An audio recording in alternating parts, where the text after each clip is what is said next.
Bonjour à tous, je suis très heureux de vous retrouver aujourd'hui pour ce format qui fait peau neuve.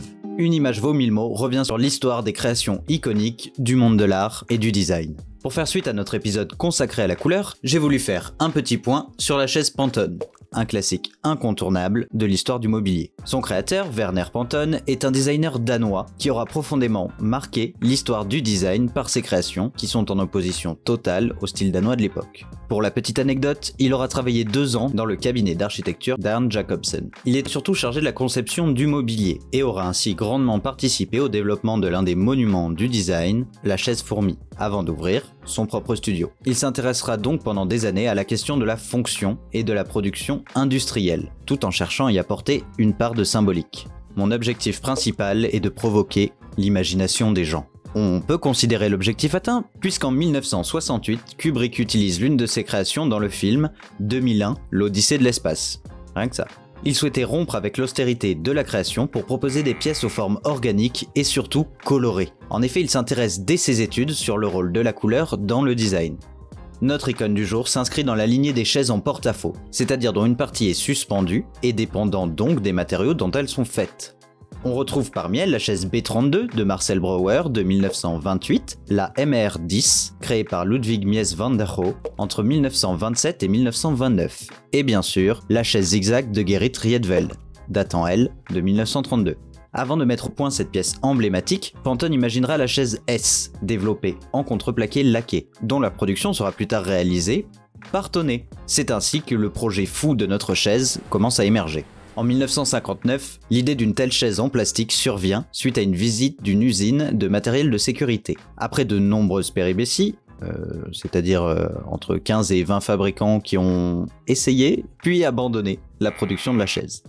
Heureusement, le projet de la chaise intéressera Vitra, qui participera à sa production.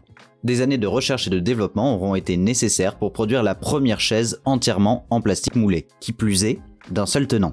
En 1967, 150 chaises en polyester renforcées de fibres de verre moulées à froid seront donc produites et par la suite, plusieurs procédés de fabrication se succéderont. En 1968 débute la production en série grâce au moulage par injection d'une nouvelle mousse rigide de polyuréthane. Cependant, cette technique nécessitait une importante finition manuelle. Plus tard, ils proposeront donc une nouvelle technique, prometteuse, qui permettait de réduire le temps de retouche des pièces.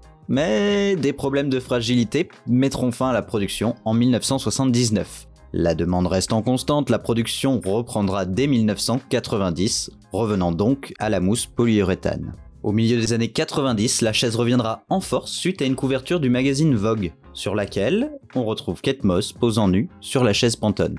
Bah comme quoi il suffit de pas grand chose hein. Enfin... ouais bon bref.